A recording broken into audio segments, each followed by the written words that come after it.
ज़रा हटके में खुश आमदीद। ज़रा और खोड़ो वसतुल्लाह ख़ान शाहज़ेब जिलानी का सलाम कबूल कीजिए।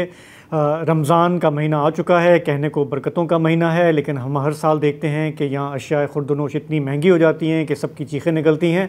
मुल्क का एक हिस्सा है जहाँ पर 5 महीने से वैसे ही आमदोरफ्त बंद है। बात है ज़िला कुर्रम की, वहाँ पे रमज़ान में क्या सिचुएशन है हम प्रोग्राम में ज़िक्र करेंगे। गज़ा भी जाएंगे जहाँ पर इसराइल ने इमदाद रोक दी है, उसके बावजूद भी फ़लस्तीनियों का क्या जज्बा है, वो रमज़ान कैसे मना रहे हैं, उसका भी ज़िक्र रहेगा। और फिर यूक्रेन की भी बात होगी जिसने बज़ाहिर अमेरिका और यूरोप में एक खलीज जो है वो खुलकर सामने आ गई है। पिछले 3-4 दिन की डेवलपमेंट्स हैं, उसका अहाता करेंगे। लेकिन पहले ज़िक्र हमारे 2 सूबों का जहाँ पर हालात सिक्योरिटी हालात जो है वो बेकाबू हैं। खैबर पख्तूनख्वा की हम बात करेंगे, लेकिन अभी चंद घंटे पहले बलूचिस्तान से एक अफसोसनाक ख़बर आई कि वहाँ ज़िला कल्लात में FC के कॉन्वॉय पर हमला हुआ है। अब तक जो रिपोर्ट सामने आ रही हैं पुलिस की, ISPR ने भी अब कंफर्म किया है कि ये ख़ुदकुश हमला एक ख़ातून ने किया था और इसके नतीजे में एक जवान की जान गई है, 4 ज़ख्मी हुए हैं। ख़्याल ये है कि ये हमला था FC के विंग कमांडर पे जो कल्लात के हैं, लेकिन वो इसमें महफूज रहे हैं। अब तक जो रिपोर्ट्स हैं उसके मुताबिक ये हमला मुग़लज़ई के करीब हुआ, जो कि कौमी इशारा है, उसके करीब ये पेश आया। और आप अभी बता रहे थे कि किसी ने क्लेम किया है, आज़ाद ने, दहशतगर्द तंजीम बलोच लिबरेशन आर्मी आज़ाद ग्रुप ने इसकी ज़िम्मेदारी कबूल की है और कहा है कि जो ख़ुदकुश बमबार थी, और ये भी कंफर्म कर रहे हैं कि वो खातून थी। मजीद ब्रिगेड से उनका ताल्लुक़ था, जो इनकी सुसाइड बॉम्बिंग विंग है। और ये हमला जो है वो एक दिन बाद हुआ है इस ऐलान के कि जो 3 बलोच तंजीमें हैं और एक सिंधी कौम परस्त तंजीम, उन्होंने अपनी कार्रवाइयाँ एक कमान के तहत मरबूत करने का ऐलान किया है। जी, ये ट्रेंड है, पहले हम TTP में भी देख रहे हैं कि पहले वो स्प्लिट हो गए थे, लेकिन अब दोबारा मुतहद हो गए। तो ज़ाहिर है कि ख़वातीन का इस्तेमाल अब ये नई बात नहीं रही। 2022 से हम देख रहे हैं मुतअद्दिद हमले हुए हैं जिसमें फ़ीमेल सुसाइड बॉम्बर्स का इस्तेमाल हुआ है। तो हमारा मेन मौजू यहाँ पर है पाकिस्तान अफ़गानिस्तान के ताल्लुकात। हम जानते हैं कि हमारा जो सरहदी मुकाम है तुरखम का, पिछले 10 रोज़ से ये बंद है, आमदोरफ्त रुकी हुई है, ताजर परेशान हैं। आज फिर ये ख़बर आई कि तुरखम के मुकाम पे काफ़ी झड़प हुई है, दोनों तरफ से पाकिस्तान के 3 एहलकार ज़ख्मी हुए हैं, वहाँ पे कशीदगी है। साथ ही हम जानते हैं कि अफ़गानिस्तान के अंदर भी मुसलसल पिछले 1-2 माह से ये रिपोर्ट्स आ रही हैं कि वहाँ पर कंधार और काबुल की जो लीडरशिप है उसमें इख्तलाफात खुल के सामने आ रहे हैं, चाहे वो पाकिस्तान के हवाले से हो, ताल्लुकात के हवाले से, या लड़कियों की तालीम के हवाले से। और एक और डेवलपमेंट जिसका जिक्र करना ज़रूरी है वो 28 फरवरी की है, जब अकोड़ा खटक में दारुल उलूम हकानिया पर हमला हुआ, जिसके नतीजे में मौलाना हमीदुल हक समेत 7 लोगों की जानें गईं, जबकि 19 ज़ख्मी हुए। कहा जा रहा है कि इस हमले का भी उन कोशिशों पे मनफी असर पड़ा है जिसमें पाकिस्तान और अफ़गानिस्तान के मामलात को ठीक करना मकसूद था। तो थोड़ा इस पे एनालिसिस लेते हैं कि ये हालात किस तरफ जा रहे हैं। हमें पेशावर से साहब लिहाज अली ज्वाइन कर रहे हैं। लिहाज, सबसे पहले तो ये बताएं कि तोरखम बॉर्डर बंद है और ये जो झड़पें हुई हैं उसमें मैं देख रहा था एक शख्स की जान भी गई है, लेकिन कहा जा रहा है कि वो इस झड़प के दौरान दिल का दौरा पड़ने से उनकी वफ़ात हुई है। ताज़ा सिचुएशन क्या है? बहुत शुक्रिया शाहज़ेब जिलानी साहब। अभी तो पहले तकरीबन जब ये प्रोग्राम शुरू होने वाला था तो उससे तकरीबन आधा घंटा पहले दोबारा तुरखम बॉर्डर पर पाकिस्तान और अफगानिस्तान के फोर्सेस के दरमियान एक मरतबा फिर लड़ाई शुरू हो गई है। ये लड़ाई गुज़िश्ता रात भी तकरीबन 8 घंटे तक जारी रही। 11 बजे शुरू हुई थी और तकरीबन रात को बल्कि सुबह तकरीबन 5 और 6 के दरमियान तक ये मुसलसल जारी रही। दरमियान में 11 बजे तक दोबारा ये जारी रही। पाकिस्तान की जानिब से अगरचे बताया जा रहा है कि जो हमारी वहाँ पर लोकल सर्विसेज है, जो लोकल हुकाम है, उनसे भी बात हुई है तो उन्होंने इस बात की तस्दीक की है कि तक मजमूई तौर पर 7 अफराद ज़ख्मी हुए हैं, जिसमें से 3 FC के एहलकार और जो बाकी एहलकार हैं वो आम ड्राइवर या जो भगदड़ से ज़ख्मी हुए हैं। लेकिन अफगानिस्तान की जानिब से 5 अफराद, वहाँ की हुकूमत ने इस बात की तस्दीक की है कि 5 अफराद ज़ख्मी भी हुए हैं और उनका एक फ़ौजी जो है वो फायरिंग की ज़द में आकर जान बाग भी हुआ है। तो ये मजमूई पोजीशन है, इस वक्त फायरिंग जारी है। इस तरह भी आपने थोड़ी देर पहले जिक्र किया, तकरीबन 10 दिन पहले इस बॉर्डर को उस वक्त बंद किया गया था जब तोरखम बॉर्डर के करीब और जीरो लाइन के करीब, तोरखम बॉर्डर पर भी बिल्कुल जीरो लाइन के करीब अफगानिस्तान की तालिबान की जानिब से एक बिल्डिंग को तामीर किया जा रहा था। पाकिस्तानी हुकाम ने इसकी मुखालिफत की थी, जिसके बाद वहाँ पर तल्ख कलामी हुई और फायरिंग का सिलसिला अगरचे शुरू नहीं हुआ था लेकिन बॉर्डर को बंद कर दिया गया था। लेकिन शाहज़ेब जिलानी साहब, इससे तकरीबन 2 दिन पहले, जब ये वाक़या 10 दिन पहले आया था, खदो कुड़ाखेल एक एरिया है मुमन का, वहाँ पर भी एक टैंक के लिए बंकर की तामीर पर पाकिस्तान और अफगान हुकाम के दरमियान तकरीबन 4 से 5 घंटे तक फायरिंग हुई थी, जिसमें अगरचे कोई जख्मी नहीं हुआ था लेकिन बॉर्डर पर अफगान हुकाम के साथ क्लेश ही मामूल पे है। और तकरीबन जब हम 2024 का जिक्र करते हैं तो 2024 में बताया जाता है कि कोई 17 बार पाकिस्तान और अफगानिस्तान की सिर्फ तामीरात पर बॉर्डर के करीब वजीरिस्तान, कुरम, बाजोड़ और इसके अलावा मुमन और खैबर में फायरिंग का तबादला हुआ। अच्छा, लिहाज मैं थोड़ा सा, मुझे कन्फ्यूजन है, ज़रा क्लियर करने में मेरी मदद करें। हम ये सुनते हैं कि बाढ़ है, हम ये सुनते हैं कि आमदोरफ्त रेगुलेट है, और हम फिर ये सुनते हैं कि जो झगड़ा शुरू होता है वो अमूमन नई चौकियों की तामीर से शुरू होता है। तो मैं ये जानना चाहता हूँ कि अगर अफ़गान अपने इलाके में चौकी तामीर कर रहे हैं और पाकिस्तानी अपने इलाके में चौकी तामीर कर रहे हैं, तो फिर झगड़ा क्यों शुरू होता है, या वो इनकर्जन होता है कि जी मुतनाज़ा जगह पे की वजह से झगड़ा होता है, क्या होता क्या है? वसतुल्लाह खान साहब, एक अनरिटन टाइप की एग्रीमेंट हुई है पाकिस्तान और अफगानिस्तान के दरमियान जो काफ़ी अरसे से चली आ रही है। एक होती है बॉर्डर पर बिल्कुल जीरो लाइन, जहां पर हम उसको कह सकें वहीं से बॉर्डर शुरू हो जाती है, जिसके तकरीबन 100 फीट के फासले पर कोई तामीरात जो है उसको नहीं किया जा सकता। अगर पहले से मौजूद है तो है, लेकिन इसके बाद नहीं की जा सकती।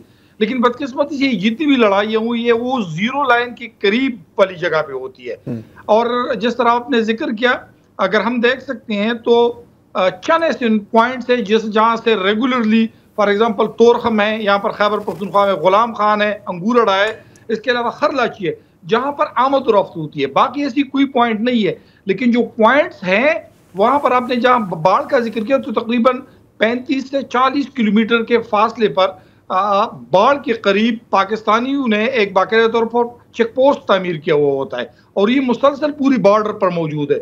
तो बेसिकली वहां पर फ्लैगशिप मीटिंग्स होती है, लेकिन आमद और रफ्त के लिए वो जगह बंद होती है। और जिस तरह आपने जिक्र किया फॉर एग्जांपल खैबर में, तो खैबर में ज़हा खेल के मैदान पर 2 दफ़ा इस तरह की फायरिंग का तबादला हुआ है, वो भी तामीरात पर हुआ है। खरलाची के करीब हुआ है, 3 दफ़ा वहां पर इस तरह हुआ है।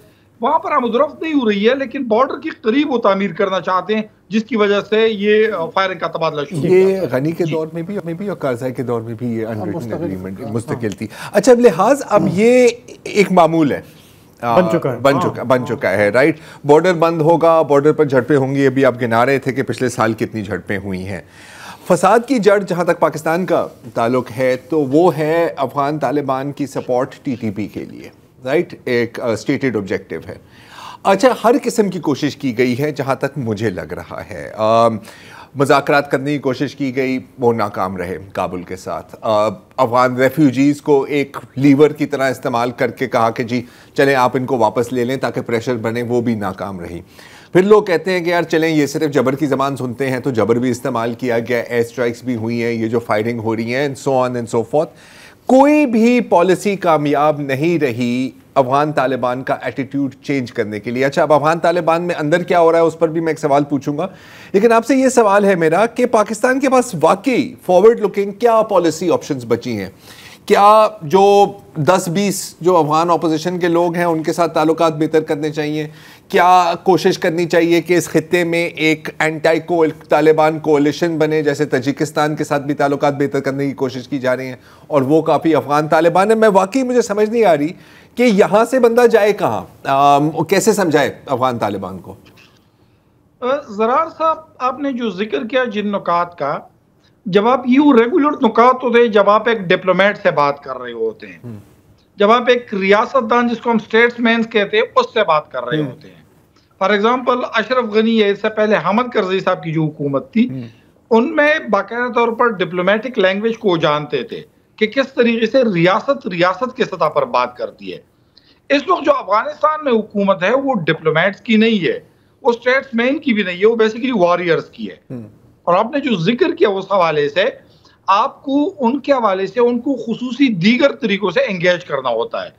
करज़ई के दौर में भी इस तरह हुआ था, अशरफ गनी की साहब के दौर में भी इस तरह हुआ था, लेकिन बदकिस्मती ने इस वक्त जो हम अफगान तालिबान के साथ करें, एक तो अफगान तालिबान को हम अपनी टीम समझते थे। आपके इल्म में होगा कि 15 अगस्त के बाद 2021 के बाद हम समझते थे कि जी हमने काबल को हमने बेसिकली अब तो पार्टी शुरू हुई है, हमारे चंद लोग जो थे वो काबल में ऐसे घूम रहे थे जैसे वो पेशावर और इसके अलावा हम देखते किस्साखानी में घूम रहे होते, और वो समझते थे उनकी खाम ख्याली थी। जो बुनियादी निकते की जानिब आपने जिक्र किया वो है TTP। अफगान तालिबान का ख्याल है, मेरी उनसे बात भी हुई है, वो कहते हैं कि अगर हम घेरा तंग करेंगे इन लोगों के खिलाफ, TTP के खिलाफ, तो उनके पास दाइश का ऑप्शन खुला है, और इसके लिए वो शाहिदुल्लाह शाहिद और इसके अलावा जो दीगर उनके लोग हैं जो पहले से हाफिज सईद जो पहले TTP के टॉप कमांडर्स में शामिल थे, वो दाइश के साथ मिल चुके थे। तो कैसे है कि बेसिकली ये तो उनका झुकाव उनकी जानिब हो सकता है, तो हम दाइश को मजबूत नहीं करना चाहते। दूसरी बात यह है कि हिरार्की का सिस्टम अफगान तालिबान में उस लेवल का नहीं है कि अमीर कोई हुक्म दे और बाकी पूरी फौज, जिस तरह हमारी फौज में सुप्रीम कमांडर कह सकते हैं और फिर नीचे तक उसकी ताबेदारी की जाती है। अफगान तालिबान में ऐसा कुछ नहीं है, न वो डिप्लोमेटिक लैंग्वेज जानते हैं, न वो की हिरार्की का कोई प्रॉपर सिस्टम है, न वो स्टेट्समैनशिप जानते हैं, जिसकी वजह से उसको एंगेज करने में पाकिस्तान को बड़ा मुश्किल पेश आ रहा है। और यही वजह है कि इस वक्त पाकिस्तान की जो कोशिश है, जो खैबर पख्तूनख्वा हुकूमत के थ्रू जारी थी, कि किसी न किसी तरह नंबर 1 पहले उलमा के थ्रू उनको एंगेज किया जाए और फिर कबाइल के थ्रू उनको एंगेज किया जाए, ताकि उनको एंगेज करने के बाद ही उनके साथ जो डिप्लोमेटिक चैनल है उसको खोला जा सके। सही। और अब अगर हम अफगान तालिबान की अपनी बात करें, मुख्तलिफ खबरें आती हैं कि हैबतुल्लाह अखुंज़ादा, ज़ाहिर है आपको पता है कि बहुत सख्त किस्म के हार्ड लाइनर हैं, लेकिन क्या तालिबान के अंदर भी उनके खिलाफ कोई अपोजिशन बनती है? अभी वैसे दोहा जो गए हैं साहब का नाम अगर आपको, हाँ, उनके एक वजीर हैं, मैं भी नाम बताता हूँ आपको, तानकज़ई साहब। हाँ एग्जैक्टली, जी जी जी जी जी वो गए हुए हैं। दूसरा थोड़ा सा मैं सिर्फ ऐड कर लूँ कि चाहे वो लड़कियों की तालीम का मामला हो, इख्तियारात हों, सिराजुद्दीन हक्कानी ने तो ओपनली कई दफ़ा चैलेंज भी किया है कि हमारी पॉलिसी सही नहीं है, हमें मुश्किलात आ रही हैं। तो ये बाज़ लोग जो हैं इख्तिलाफ़ात को प्ले डाउन कर रहे हैं कि नहीं ये ऐसी कोई बात नहीं है। आपकी क्या असेसमेंट है? देखिए, एक होता है इख्तिलाफ, एक होता है खिलाफ। यहाँ पर इख्तिलाफ तो मौजूद है लेकिन खिलाफ मौजूद नहीं है एक दूसरे के। यहाँ पर इख्तिलाफ राय का किया जाता है। अब्बास तानकज़ई का आपने जिक्र किया जो इस वक्त कतर में है, और उसके मुतालिक अफगान तालिबान ने खुद की बेसिकली अपने खानदान से मिलने के लिए गए।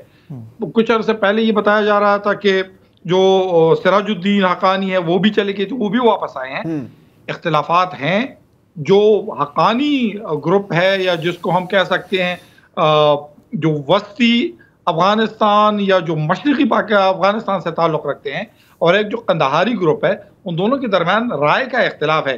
लेकिन बेसिकली जब हम कहते हैं कि जो सुप्रीम कमांडर है वो हैबतुल्लाह अखुंज़ादा है, तो सबसे ज़्यादा वक्त उसे दी जाती है। अब सिर्फ ये हैबतुल्लाह अखुंज़ादा ही नहीं है, उनके इर्द गिर्द भी चंद ऐसे लोग हैं जिसमें फॉर एग्जाम्पल हमें जो सुप्रीम कोर्ट का चीफ जस्टिस है उनका वो बड़ा सख्त गिर है। इसके अलावा आला तालीम की जो वजीर है वो बड़ा सख्त गिर है। इसके अलावा जो अमर बिल मारूफ की वो तो उनसे भी गए गुजरे हैं। इसकी वजह से जो बाकी दड़े हैं वो उनकी मुखालिफत तो कर सकते हैं लेकिन उनके खिलाफ कड़ी नहीं हो सकते। लड़कियों की तालीम के हवाले से और पाकिस्तान के साथ ताल्लुक के हवाले से, इंटरनेशनल रिलेशनशिप, इस वक्त अफगानिस्तान में इख्तिलाफात मौजूद है, लेकिन ये इख्तिलाफात हैं। कोई भी इस वक्त जो है कोई भी शख्स इस वक्त हैबतुल्लाह अखुंज़ादा के सामने खड़ा होने की मेरे ख्याल में उसकी इतनी वक्त नहीं है कि वो हैबतुल्लाह अखुंज़ादा के सामने खड़ा हो। अच्छा, एक छोटा सा सवाल मैं करना चाह रहा हूँ कि ये दो रियासतों की अब तक हम बात कर रहे हैं पिछले 12 मिनट से, तो अचानक से मुझे याद आया अली अमीन गंडापुर, जिनकी बड़ी ख्वाहिश है कि जहाँ रियासतें नाकाम हो गई हैं वहाँ वो ट्राई करके देखें, वो अफ़गान इंतज़ामिया से, तालिबान इंतज़ामिया से डायरेक्ट मुज़ाकरात के लिए कई महीने से जो हैं वो कोशिश कर रहे हैं, कोशिश तो नहीं कर रहे हैं, वो मुतालबा कर रहे हैं कि हमें आगे बढ़ने दिया जाए। तो ये जो ख्वाहिश है ये किस कदर मैच्योर है आपके ख्याल में? देखिए, अली अमीन गंडापुर साहब से जब खुद मेरी बात हुई थी तो उसने इस बात की तस्दीक की है कि हम अफगानिस्तान के साथ इस वक्त जो बातचीत करने जा रहे हैं पहले तो उसको एस्टेब्लिशमेंट की हिमायत हासिल है, दूसरी बात जो है वो वफाकी हुकूमत की भी तायीद हासिल है। और कल ही खैबर पख्तूनख्वा की तर्जुमान बैरिस्टर मोहम्मद अली सैफ ने वफाक से मुतालबा किया था कि जो TORs है उसको हतमी शक्ल दिया जाए, ताकि उस हवाले से रमज़ानुल मुबारक में बाकायदा तौर पर उलमा के वफ्द को अफगानिस्तान भेजा जा सके। तो इस हवाले से जो फैसला हुआ था वो ये था कि पहले उलमा को वफ्द को भी भेजा जाएगा, जिसमें बैरिस्टर मोहम्मद अली सैफ और जो शहीद हुए हैं 28 फरवरी को हामिदुल हक, बेसिकली वो इस पूरे ग्रुप को लीड करेंगे। वहां पर अफगानिस्तान के साथ मिल बैठेंगे, वहां उनके साथ 2-3 दिन की बातचीत करेंगे। दूसरा जो जरगा होगा वो बेसिकली उन कबाइल पर मुश्तमिल होगा जो अफगान बॉर्डर के साथ मुत्तसिल है। तब कहीं जाके रियासत के सतह पर बातचीत करने का अमल शुरू होगा, वो शुरू हो सकता है। इस वक्त तो वो मुज़ाकरात जारी है, लेकिन हामिदुल हक के इंतकाल के बाद उस मुज़ाकराती अमल को बहुत बड़ा दचका पहुंचा है। बहुत ट्रैक टू डिप्लोमेसी। बहुत बहुत शुक्रिया लिहाज अली। एक आखिरी चीज़ रहती है और वो कि उन अफगान शहरियों का क्या अंजाम होगा। मेरा ख्याल है 40,000 की बात की जा रही है, जिन्होंने अमेरिका ने जिनको पाला था, उनको वादे भी किए थे कि सर कोई मसला ही नहीं है, हम हैं ना आपके साथ। और हमने, मेरा ख्याल है कि अभी सेलेंस्की पर जब बात करेंगे तो हमें अच्छी तरह से पता लग जाएगा कि अमेरिका का इत्तेहादी होना कितना ख़तरनाक काम है। अब मसला ये है, बोर्ड पीपल याद नहीं आते सर, बहुत चीज़ें याद आती हैं, वो लिस्ट बहुत लंबी है। अब इनको वापस भेजे तो इनकी जाने खतरे में है, लेकिन इनका यहाँ रहना भी आसान नहीं है, क्योंकि बेसिकली तो ट्रम्प US ने इनको डंप किया है ना। हाँ। तो ये अब ये किसका मतलब, वारियर क्लास वाले लोग हैं, ये तो मिडिल क्लास के लोग हैं। हाँ, ये पढ़े लिखे लोग हैं, जॉब कर रहे थे। अब ये भी लिम्बो में है ना। तो वो ये कह रहे हैं कि यार ठीक है वो नहीं ले रहा, आप तो हमें अफगानिस्तान वापस ना भेजें, इसलिए कि वहाँ वो ये कह रहे हैं कि डायरेक्ट उनकी जान को खतरा ही है। तो मतलब मसला अमेरिका का फंसे हम। यहाँ पे हम लेंगे एक ब्रेक, वापस आएंगे तो चलेंगे कुर्रम और बात करेंगे वहाँ पर जो नाकाबंदी है पिछले 5 माह से, उसमें रमज़ान कैसे मनाया जा रहा है।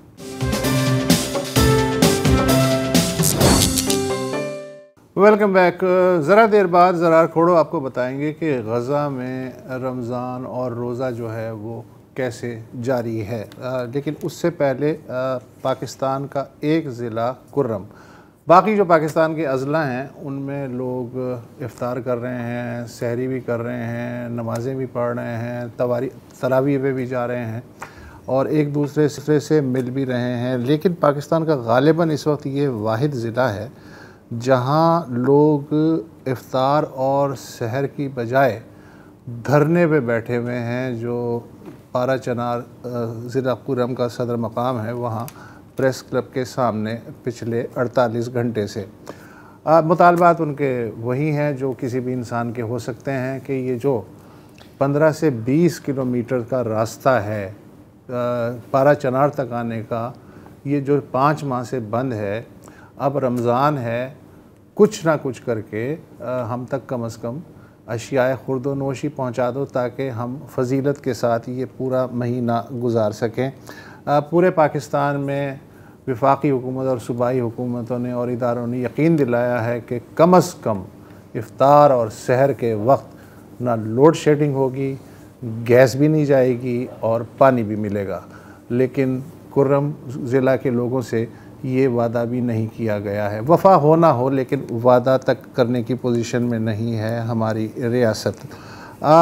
जावेद हुसैन जो वहाँ सहाफ़ी हैं, उन्होंने अभी एक रिपोर्ट भेजी है कि कुर्रम का रमज़ान, पारा चनार का रमज़ान कैसा है।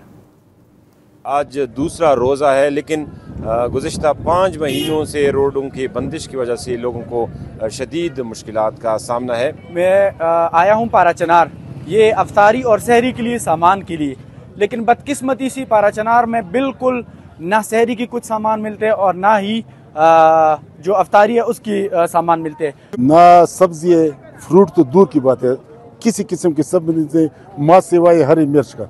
इसी तरह साथ साथ मेरे बेटे का कुछ आज़मी का मसला था, डॉक्टर सलीम ने उसको देखा था। मेडिसन तकरीबन 7-8 मेडिकल स्टोर मैंने छान मारे, किसी जगह पे मेडिसन नहीं मिल रहा है। जी मेडिसन में कुछ भी नहीं है, इंजेक्शन भी नहीं है, टैबलेट भी नहीं है, सीरी भी नहीं है, कुछ भी, सारे भी लोकल भी मेडिसन बिल्कुल कुछ भी नहीं है। खजूर का एक दाना भी दस्तयाब नहीं है। जो अमीर लोग हैं वो तो वैसे भी यानी उनके यहाँ कुछ नहीं है, लेकिन जो गरीब तबके हैं वो नहायती जलालत का शिकार है और उनको कुछ भी नहीं मुयसर है। इतने बेरहम हो चुके हैं हमारे हुक्मरान कि पाराचीनार की लाखों आबादी, 5-6 लाख आबादी बिल्कुल मैसूर है। यहाँ पर तमाम चीज़ों की मेडिसन, पेट्रोल, अरशाई खुर्दोनोश, तमाम चीज़ों की किल्लत है। रमज़ान आ चुका है, इसके बावजूद भी रियासत ने रोड खोलने के लिए कोई इकदाम भी नहीं किया और ऑपरेशंस के नाम पर बिल्कुल ड्रामाबाजी है। ऑपरेशंस बार बार एक कन्वाई पर हमला होता है और 3 दिन तक गाड़ियों को जलाया जाता है, लूटा जाता है। उसके बाद फिर ये लोग ऑपरेशन का ऐलान करते हैं, फिर उसी मुकाम पर दोबारा दूसरे कन्वाई पर हमला होता है, फिर इसी तरह ये लोग ये मीटिंग और यहाँ पे ये ड्रामे और जरगे कर रहे हैं। हम किससे मुतालबा करें? अब कोई बचा ही नहीं है कि उससे हमें मुतालबा करें। जी, इस वक्त पाराचीनार प्रेस क्लब के सामने गुज़िश्ता 2 दिनों से जारी धरने के सामने मैं मौजूद हूँ। धरने मुंतज़मीन का कहना है कि जब तक रास्ते क्लियर नहीं होते, बाज़ार में सामान नहीं आता, तो ये धरना जारी रहेगा।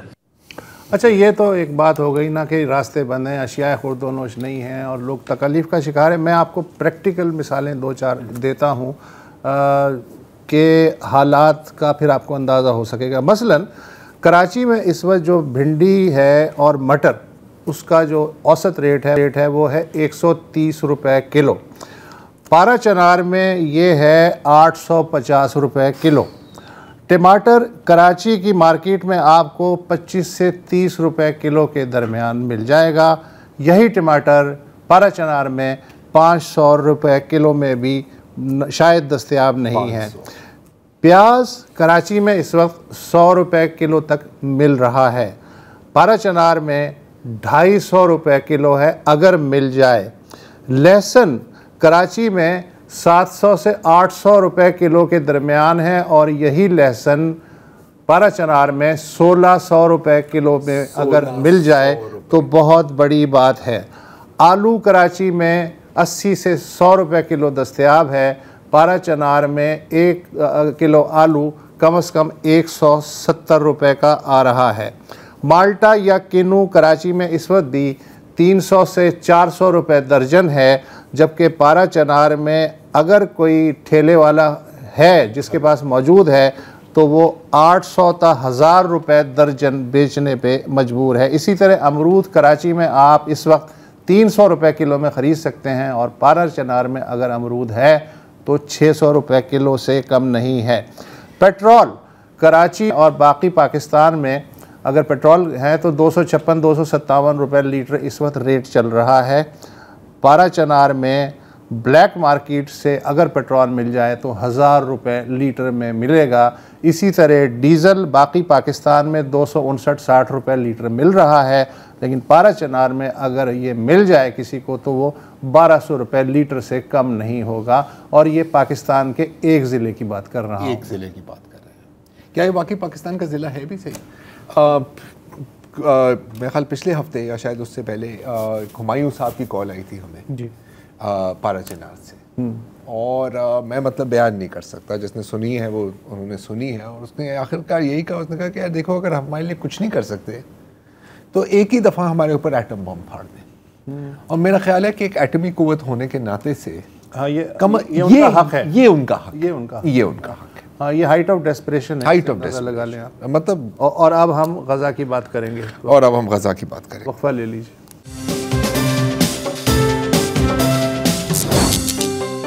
माह रमज़ान शुरू होने की देर थी कि इज़राइल ने फ़ैसला किया कि तमाम जो इमदाद जो गज़ा में दाखिल हो रही थी, चाहे नाकाफ़ी थी, वो अब रोक दी गई है। ना सिर्फ ये, बल्कि इज़राइल ने यह भी कहा है कि अगले मरहले में हम बिजली और पानी को काटेंगे और फिर हम अपनी अफवाज एक बार फिर गज़ा में हमारी अफवाज एक बार फिर गज़ा में दाखिल होगी। अब तक जो इमदाद पहुंची है वो भी, जैसे मैं आपको बता रहा था, नाकाफ़ी है। कितनी नाकाफ़ी है, मैं आपको एक मिसाल देता हूं कि 65,000 मोबाइल होम्स आने थे उन लोगों के लिए जिनके घर तबाह हो गए हैं, मतलब तकरीबन तमाम गज़ा के रहने वाले, और अब तक सिर्फ 15 दाखिल हुए हैं।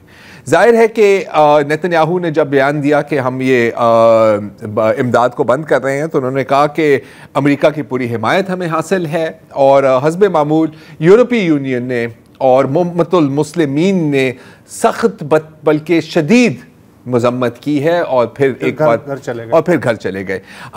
हमास की तरफ से एक बयान आया है, EU के लिए नहीं लेकिन उम्मतुल मुस्लिमीन के लिए, कि जी हम जानते हैं कि आपकी इतनी औकात है, मैं पैराफ्रेज कर रहा हूँ, आपकी इतनी औकात नहीं है कि आप एक फ़ौजी भी भेजें, लेकिन कम अज़ कम आप में इतना दम होना चाहिए कि आप एक इमदादी ट्रक वहाँ पर भेज सकें। लेकिन जाहिर है कि उनमें इतना दम नहीं है और ये हम अच्छी तरह से जानते हैं।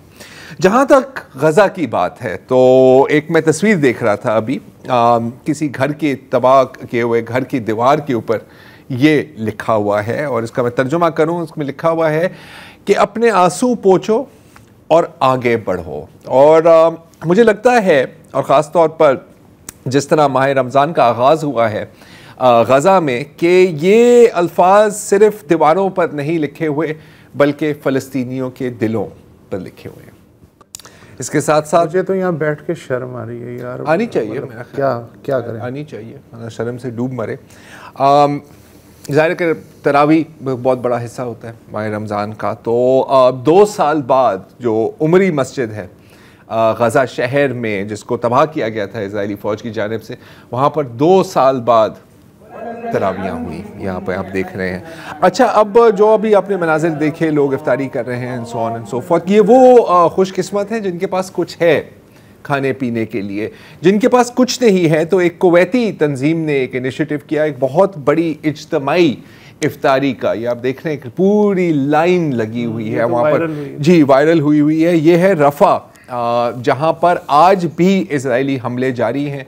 वहाँ पर ड्रोन्स भी उड़ रहे हैं, आर्टिलरी फायरिंग भी हो रही है, टैंक्स भी फायरिंग कर रहे हैं और आसमान से रात के वक्त फ्लेयर्स भी गिराए जा रहे हैं लोगों को खौफ ज़दा करने के लिए। अच्छा, अब ज़ाहिर है कि आपको पता है कि जैसे अब ये आप वीडियो देख रहे थे, उसमें आप देख रहे हैं कि बच्चों की शक्लों पर कितनी खुशी है, राइट।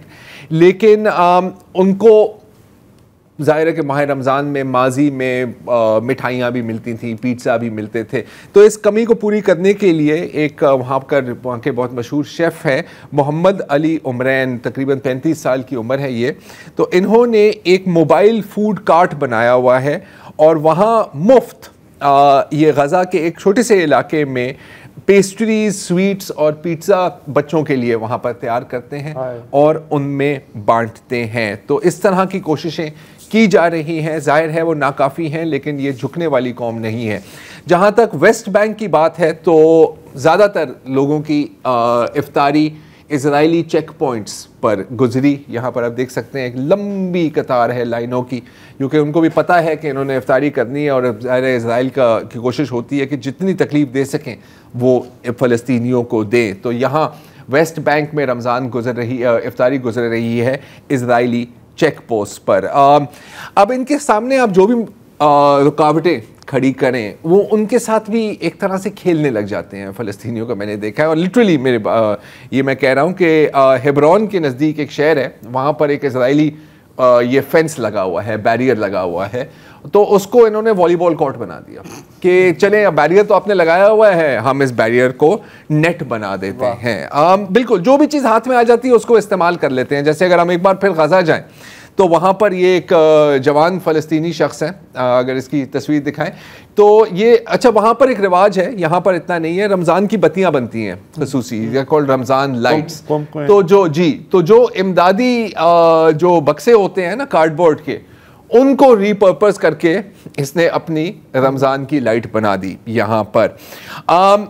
फिर एक और शख्स है गज़ा के, वो एक म्यूजिशियन है, ड्रमर है, और क्योंकि उनके ड्रम सेट तबाह हो गए उनके घर के साथ साथ, तो अब वो बाल्टियों के साथ को ड्रम्स बनाकर फ़लस्तीन के हक़ में गाने गा रहे हैं। सुनिए।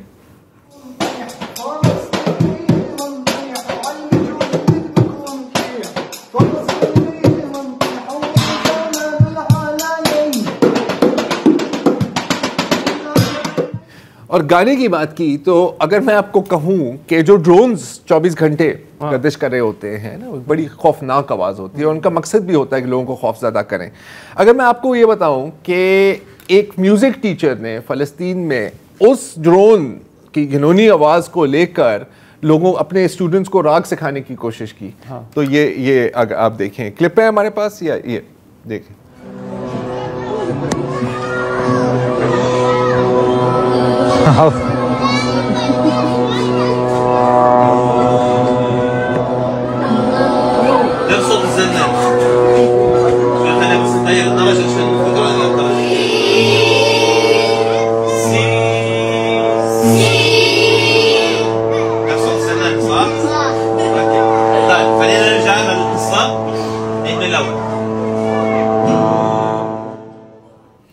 अगर हिम्मत ना हारना सीखना है ना यार तो इनसे सीख। पहली बार देखा है कि ड्रोन की आवाज़ को तानपुरे की आवाज़ के तौर पे ये इस्तेमाल कर रहा है। और मुझे एक जुमला याद आ रहा है, आदमी को मरते दम तक जिंदा रहना चाहिए। ये लोग हैं जो इस जुमले पे पूरे उतर रहे हैं। इनके सामने हम तो जिंदा लाशें हैं सर। वक्फा।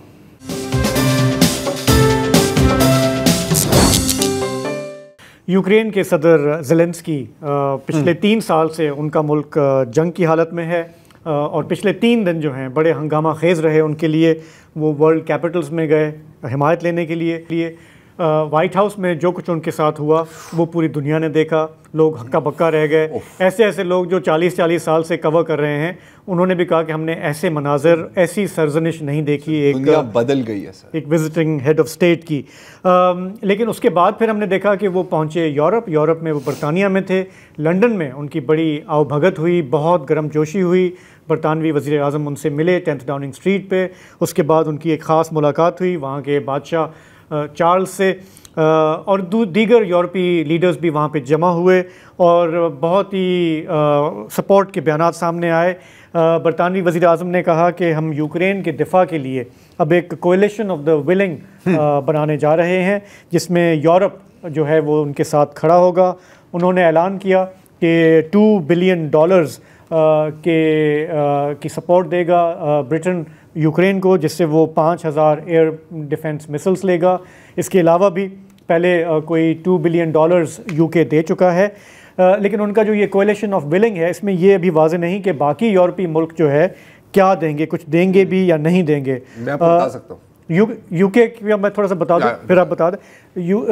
बरतानवी वज़ीर आज़म ने कहा कि हम घबराएंगे नहीं और अगर उनको बूट्स ऑन द ग्राउंड चाहिए, उन्हें एयर सपोर्ट चाहिए तो यूके उसके लिए हाजिर होगा। यूरोपियन कमीशन की जो सदर हैं उर्सुला वैसे गलत नहीं है, वो भी बुरा नहीं है। उन्होंने कहा कि जी के अब यूरोप को हंगामी बुनियादों पर मुसल्ला करने का वक्त आ चुका है और अब हम अमेरिका पर उतना तकिया नहीं कर सकते। यूरोप का आप बताइएगा। मैं सिर्फ रशियन रिएक्शन देना चाह रहा हूँ और वो भी बहुत ज़बरदस्त है। उन्होंने कहा जी हम मगरबी इत्तेहाद को टुकड़े टुकड़े होते हुए देख रहे हैं और उन्होंने मेरे हाथ में वोडका की बोतल है। उन्होंने कहा जी अगर हमारी सालसी चाहिए तो हम हाजिर हैं उसके लिए। लेकिन इस वक्त मॉस्को बहुत चैन क्या कहते हैं, हम कहते हैं रावी चैन है तो वो चैन की बंसरी बजा रहे हैं। चैन नहीं मतलब छलांगे चैन तो भंगड़ा डाल रहे हैं। अच्छा देखो अच्छा जहां तक पहले यूरोप की बात कर ले, collision of the willing by the way जो इराक पर हमला किया था उसका भी यही नाम था, कोलिशन ऑफ द विलिंग। यही था 100%। नहीं वो डेजर्ट स्टॉर्म था, कोलिशन एनीवे 12। अच्छा सिर्फ यूके और फ्रांस ने कहा है कि हम फौज भेजने के लिए तैयार हैं एट दिस पॉइंट। कितनी ये हमें नहीं पता और ये बात होगी पीस कीपर्स की कि हम वापस स्टेशन कर देंगे, फिर देखते हैं कि रूस की हिम्मत है कि वो हमला करें या ना करें। अच्छा जहां तक पोलैंड, स्पेन, जर्मनी, स्लोवाकिया और हंगरी की बात है, उन्होंने कहा कि कोई सीन नहीं है। स्लोवाकिया और हंगरी तो बाकायदा इनके खिलाफ वोट देते हैं यूक्रेन में, लेकिन ये कोई अब बड़ी बात नहीं रही क्योंकि 6 दिन कबल एक रूस की मजम्मत करने के लिए और यूक्रेन की सलामती के हक में यूरोप ने एक वोट पेश किया। बेलारूस, रूस, नॉर्थ कोरिया और इजराइल और अमेरिका ने उसके खिलाफ वोट किया, एब्सटेन भी नहीं किया। ये ट्रम्प के बाद अभी पिछले हफ्ते की बात है, सिक्योरिटी काउंसिल में सिक्योरिटी ये जनरल असेंबली वाला था, वो उसने उनके खिलाफ वोट दिया। जिस तरह जलील किया है ज़ेलेंस्की को, मुझे तो लग रहा है कि ये किस हद तक पर्सनल है। अब मैं मानता हूं कि ज़ेलेंस्की भी वहां पे गया था अकड़ के। अब जाहिर है बंदा दिन रात तुम्हें गालियां दे रहा है तो तुम जफ्फी तो नहीं पाओगे ना उससे। लेकिन फिर जो वैंस ने जो बीच में घुस गया ना, तुमने कभी मतलब थैंक यू भी नहीं कहा हमें, ये वो इतना उसके असर पड़ा है ज़ेलेंस्की पे कि उस मीटिंग के बाद एक तो खाना भी खा के नहीं गया, बाद में ट्रंप ने खाना खुद उन्हें कहा कि आप तशरीफ ले जा सकते हैं, आप निकल जाएं यहाँ से, सही है। उसके बाद उस भाई ने कोई 3-4 घंटे लगाए, अगर वो वीडियो चला दें, हर वर्ल्ड लीडर को थैंक यू करते हुए। अच्छा, अब जहां तक कि क्या यूरोप, बातें तो यूरोप कर रहा है कि सर हम आपके साथ हैं, तू हमारा भाई है, दिल खुश करने में चैंपियन, दिल खुश करने में चैंपियन है। ऑन द ग्राउंड वो क्या डिलीवर कर सकते हैं, क्योंकि मेजर वेपन सिस्टम्स आपके अमेरिकन है। बाय द वे, अभी ट्रंप ने ये भी कहा है कि अब हम गौर कर रहे हैं कि यूरोप की तमाम एड, यूक्रेन की हम तमाम एड काट दें, और ये जो हमने डील आपको दी थी ना, जो आला डील थी, उस पर भी हम दस्तखत नहीं करेंगे जब तक तू टीवी में आके हमारे से माफी ना मांगा, ज़ेलेंस्की को, ठीक है। अच्छा, यूरोप की अगर वो मैप दिखाएं जरा एक सेकंड, यूरोप की आर्म्ड फोर्सेस का, और मैंने ये चेक करें, ये यूरोप की कुल आर्म्ड फोर्सेस, ठीक है, छोटा से छोटा मैप है, मैं आपको ऐसे बता देता हूं। इन सबको मिलाकर 10 लाख नहीं बनते, और ये टोटल आर्म्ड फोर्सेस है, मुसल्लह अफवाज की बात नहीं कर रहे हैं। 2 ही आपके मेन प्लेयर हैं, UK and France, who are willing to deploy troops. Germany ने भी कहा है कि यार तू पैसे वैसे ले ले। यूक्रेन का मेजर प्रॉब्लम इस वक्त मैन पावर का भी है, जितने लोग वहां पर हलाक हुए हैं, जाबाक हुए हैं इसमें, तो फिर बचे कौन? जो एक जो थोड़ी सी हिम्मत अफजाई इसकी यकीनन हुई होगी यूक्रेन की, कि लग्जमबर्ग ने कहा है कि हम आपके साथ टू दी एंड खड़े हैं। लग्जमबर्ग के पास की फौज में 900 लोग हैं, जिसमें मुसल्लह अफवाज तकरीबन 600 हैं। मतलब कि अगर वो पूरी डिप्लॉय कर दें तो कीव का जो रेलवे स्टेशन है, देखो वो फौजी नहीं थे, जज्बा है नहीं, लग्जमबर्ग के पास पैसा है, it is one of the richest, और वो पैसा दे सकते हैं, नोट फेंक सकते हैं। हाँ, मतलब नोट भी चाहिए ना जंग लड़ने के लिए, नोट तो चाहिए, और हथियार भी चाहिए, लंबे नोट, तो जिसके पास जो चीज है। लेकिन बहरहाल ये आपकी बात सही है कि मॉस्को भी इसको रीड कर रहा है कि जी ये बयानबाजी है, देखेंगे कि ऑन द ग्राउंड जो है कौन, you know, who rises to the occasion. Trump को इतनी चिढ़ क्यों है यूक्रेन और ज़ेलेंस्की से? देखिए, एक तो उनका वो डोमेस्टिक है कि वो बाइडेन को कोसते आए हैं कि आपकी यूक्रेन पॉलिसी सही है। दूसरा, Modi has an admiration for Putin, वो कह रहा है कि मैं पुतिन के साथ क्यों झगड़ा करूं, एक ये यूक्रेन के लिए, यूरोप शुड आल्सो फॉलो। क्या आपको लग रहा है पुतिन उसके बदले उसे क्या देगा? ये now this is the question, जो डिबेट हो रही है ना यार, अब मैं ये नहीं कह रहा कि मैं ये कह रहा हूँ कि ये सच है या ये गलत है, या ये सही है या गलत है। डिबेट ये हो रही है ट्रंप की सर्कल्स में और इनकी जो हामी है कि सर ये असल में ना यार ये चेस की गेम खेली जा रही है, शतरंज का खिलाड़ी है वो, और उसकी कोशिश है कि ये जो रूस और चीन का इत्तेहाद है ना, ये तो किसी तरह रूस को हम अपनी तरफ कर दें। मतलब कि रूस ये नहीं देखेगा कि पिछले 100 सालों की तारीख क्या है हमारी अमेरिका के साथ, और कहेगा ट्रंप तूने कहा यार आज बात खत्म हो गई। तो ये है, तो लेकिन आई गेस वही स्फीयर्स ऑफ इन्फ्लुएंस। अब इसमें वो कह रहा है कि जी यूरोप भले मैं आपको रूस के हवाले कर देता हूं, आप मुझे इधर तंग ना करें। पता है लॉन्ग टर्म में अमेरिका की फ्रॉम वर्ल्ड वॉर 2 से लेके आज तक कोशिश यही रही है कि यूरोप अगर ताकतवर बने भी सही तो वो हमारा नंबर 2 हो, मतलब रिमोट कंट्रोल हमारे हाथ। और हमें यह भी देखना चाहिए कि ट्रंप का अबाउट टर्न है या यूनाइटेड स्टेट्स का अबाउट टर्न है। अभी तो ट्रंप का टर्न जो है वो यूनाइटेड स्टेट्स का है। ट्रंप का यू टर्न होगा बेशक, नुकसान यूनाइटेड स्टेट्स को ही है। चलें, ये हमारी बहस चलती रहेगी, मौजू भी ऐसा है, हम ट्रंप की भी और बयानात और उनकी ट्वीट्स देखेंगे। फिलहाल हमारे प्रोग्राम का वक्त ख़त्म हुआ, हमें इजाज़त दें, खुदा हाफिज़, शब बख़ैर।